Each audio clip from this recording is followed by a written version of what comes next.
नमस्कार बच्चों, मैं सोनिया आप सभी का बहुत बहुत स्वागत करती हूँ।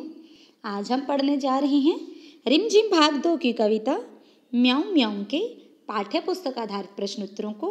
तो चलिए भाग 2 को शुरू करते हैं हमारे पहले शीर्षक के साथ, जिसका नाम है बन गया वाक्य। इसमें हमें कुछ शब्द दिए होंगे जिनसे हमें वाक्य बनाने हैं, ठीक है, जैसा कि इस प्रश्न में किया गया है।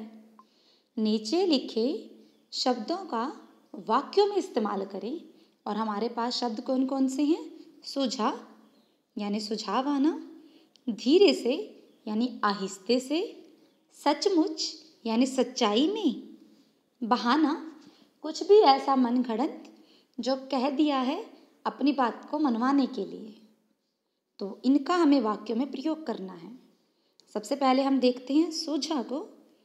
तुम्हें इस प्रश्न का उत्तर सूझा, यानी क्या तुम्हें इस प्रश्न का उत्तर है वो समझ आया, उसका उत्तर कैसे करना वो पता है, वो बोला गया है।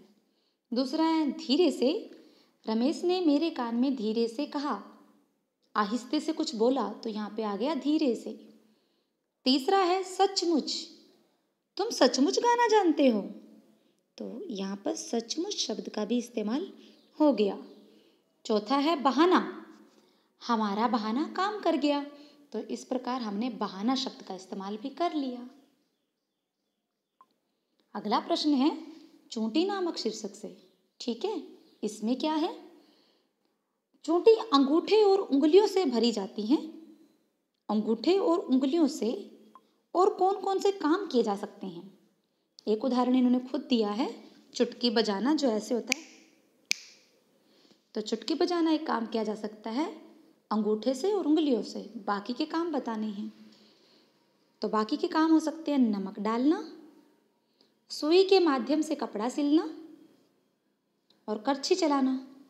तो ये कुछ काम हैं जिनमें अंगूठा और उंगलियां, इनका इस्तेमाल होगा। अगला प्रश्न है शब्दों का उल्ट फेर शीर्षक से। इसमें क्या दिया है देखते हैं। सूझा मुझको एक बहाना। मुझको सूझा एक बहाना, ओके।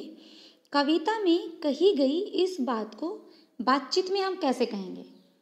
इसको हम आम भाषा में कहेंगे मुझको एक बहाना सूझा। मुझको एक बहाना सूझा।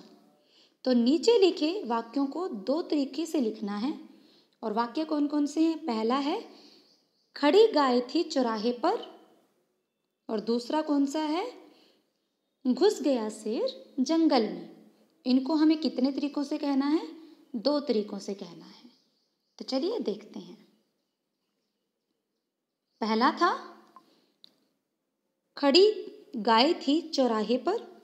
इसको हम कैसे कह सकते हैं कि गाय थी खड़ी चौराहे पर। और दूसरा तरीका क्या रहेगा? दूसरा रहेगा गाय चौराहे पर खड़ी थी। तो इस प्रकार से हम इस वाक्य को दो तरीके से कह सकते हैं।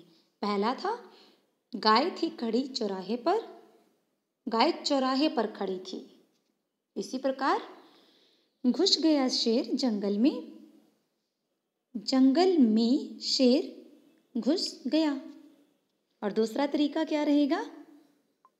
दूसरा तरीका है शेर जंगल में घुस गया।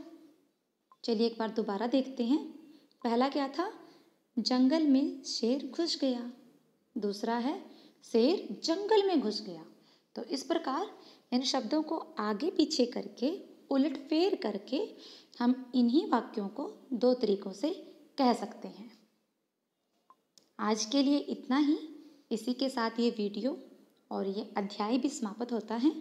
मिलते हैं अगली वीडियो में। धन्यवाद आप सभी का।